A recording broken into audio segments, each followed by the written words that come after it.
Kita ke informasi pertama, Saudara. Sebanyak 78.000 lebih anak usia 9 bulan hingga 5 tahun di Kabupaten Sumeneb, Jawa Timur menjadi target vaksinasi campak serentak. Program ini dilakukan setelah kasus campak ditetapkan sebagai kejadian luar biasa per Agustus 2025.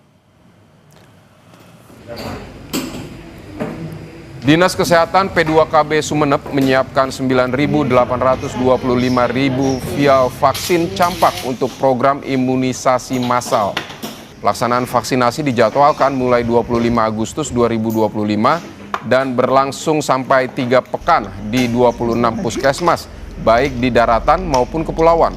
Langkah ini disebut sebagai respon cepat untuk memutus mata rantai penyebaran virus campak yang sangat menular. Dinkes juga sudah melakukan pemetaan dan perencanaan teknis untuk memastikan program ini berjalan sesuai target. Pendistribusian vaksin kepada semua puskesmas teman-teman mengajukan surat permohonan untuk pengambilan vaksin sesuai dengan kebutuhan di masing-masing puskesmas. Jadi teman-teman puskesmas itu secara bergiliran sesuai dengan jadwal yang sudah mereka buat untuk pengambilan vaksin di kantor Dinas Kesehatan Kabupaten Sumeneb. Sebelumnya, Saudara, kasus campak di Kabupaten Sumeneb, Jawa Timur resmi ditetapkan sebagai kejadian luar biasa. Sejak Januari hingga Agustus 2025, Dinas Kesehatan Sumeneb mencatat ada 1.944 kasus campak. Data ini terkumpul dari 30 puskesmas dan 4 rumah sakit rujukan. Status kejadian luar biasa akan berlaku hingga kasus campak menunjukkan tren penurunan dengan target 1 bulan. Selama KLB, upaya penanggulangan dilakukan melalui imunisasi massal dengan melibatkan seluruh puskesmas serta dukungan lintas sektor.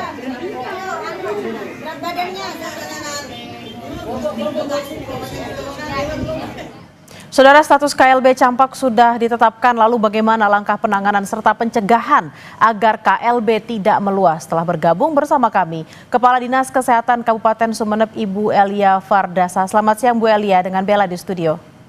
Selamat siang Mbak Bella.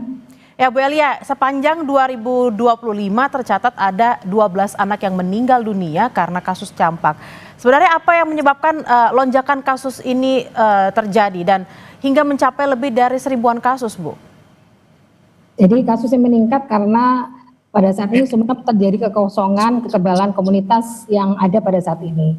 Jadi dari 10 suspek ini, 9 orang itu tidak dilakukan imunisasi campak rubella. Dan dari 12 kasus yang meninggal kemarin, semuanya tidak mendapat imunisasi. Selain itu disebabkan oleh penyakit campak ini transmisinya sangat cepat. Jadi penularan cepat pada masyarakat sehingga pada populasi yang tidak mempunyai kekebalan yang optimal, maka campak ini dapat menularkan dari 1 orang ke 12 atau 18 orang lainnya. Jadi sangat cepat sekali penyebarannya. Ya, Bu Elia, apakah memang untuk kasus-kasus ini memang anak-anak tersebut tidak ada seperti datanya, karena kan anak-anak biasanya kan ada buku khusus yang untuk 1 tahun pertama mereka wajib untuk mengisi apa saja yang sudah diimunisasi. Apakah anak-anak tersebut memang tidak ada data buku tersebut, Bu? Kalau data kami sudah ada, cuma memang dari beberapa kasus ini karena mereka enggan untuk dilakukan imunisasi. Jadi kami sudah melakukan pendekatan bagaimana nanti pada saat nanti kita melaksanakan imunisasi massal ini, kita bisa mengajak untuk masyarakat untuk bisa ikut dilakukan imunisasi ini. Lalu Bu, yang jadi alasan utama yang mendasari penetapan KLB campak di Sumeneb ini apa? Jadi karena dari kasus ini, dari 22 puskesmas itu terjadi kejadian terus menerus dan juga peningkatan kasus yang mencapai pada sampai detik ini kurang lebih 1.944 kasus dengan kejadian meninggal sebanyak 12 anak. Itu menjadi alasan kami untuk menetapkan status KLB di Kabupaten Sumeneb. Lalu untuk rencana imunisasi massal dari tanggal 25 Agustus, persiapannya seperti apa, Bu? Termasuk juga ketersediaan vaksin dan jumlah tenaga medis yang akan melakukan vaksinasi. Karena tadi Ibu sempat mengatakan kalau sebelumnya memang ketersediaan vaksinnya yang tidak ada sehingga menyebabkan kasus ini melonjak. Pada saat ini vaksin sudah kita penuhi, Mbak Bella. Jadi saat ini kita akan melakukan imunisasi massal dan harapannya target 90% ini bisa tercapai pada anak usia 9 bulan sampai 7 tahun. Idealnya ORI ini dilaksanakan sesuai ketentuan selama 2 minggu, yaitu kita akan mulainya nanti startnya tanggal 25 Agustus sampai 6 September, kemudian kita akan melakukan sweeping yang akan dimulai tanggal 8 sampai 13 September ini. Untuk kesediaan vaksinnya kami sudah terpenuhi sekarang ini, sudah ada dan sudah diambil oleh puskesmas-puskesmas yang akan melaksanakan. Oke, Bu Elia, ini yang agak-agak sedikit rumit nih, memastikan semua anak mendapatkan vaksin, karena kadang-kadang kan ada juga orang tua yang nggak mau anaknya divaksin takut panas gitu. Memastikan anak ini, terutama yang jadi target ini, semuanya divaksinasi, seperti apa Bu? Jadi memang ini strategi edukasi yang sangat kita perlukan, gitu.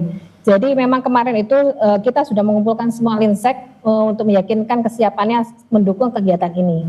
Jadi nanti puskesmas melalui kecamatan dan desa-desa akan turun langsung memantau, kita melibatkan PKK, Bapak Camat untuk turun langsung memantau kegiatan ini dan memastikan apabila tidak tercapai 90% kita akan melakukan sweeping. Dan itu pastinya akan ditindaklanjuti oleh semuanya nanti. Semuanya pihak kita pasti mendukung kegiatan ini, Mbak Bella. Ibu, lalu target cakupan vaksinasi yang ingin dicapai seperti apa? Karena dimulai tanggal 25, lalu target-targetnya seperti apa ke depannya?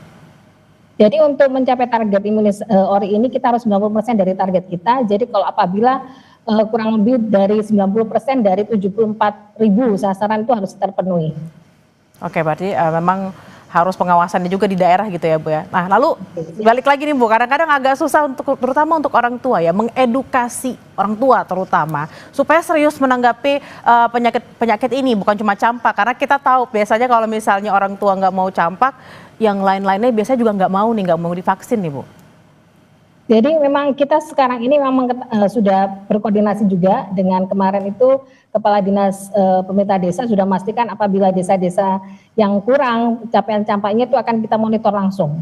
Jadi kita akan menggerakkan kader dari unsur PKK dan semuanya Mbak Bella. Jadi kita bergotong royong bersama-sama untuk menurunkan campak yang ada di Kabupaten Sumeneb. Baik Bu Elia, kita berharap memang kasus ini tidak semakin meluas, KLB-nya bisa dicabut statusnya, dan juga anak-anak terutama di Kabupaten Sumeneb ini bisa semuanya sehat, semuanya tervaksinasi, tidak ada lagi permasalahan-permasalahan penyakit yang harusnya sudah tidak ada, jadi muncul kembali gitu. Terima kasih Ibu Elia Fardasa, Kepala Dinas Kesehatan Kabupaten Sumeneb, selamat beraktivitas kembali.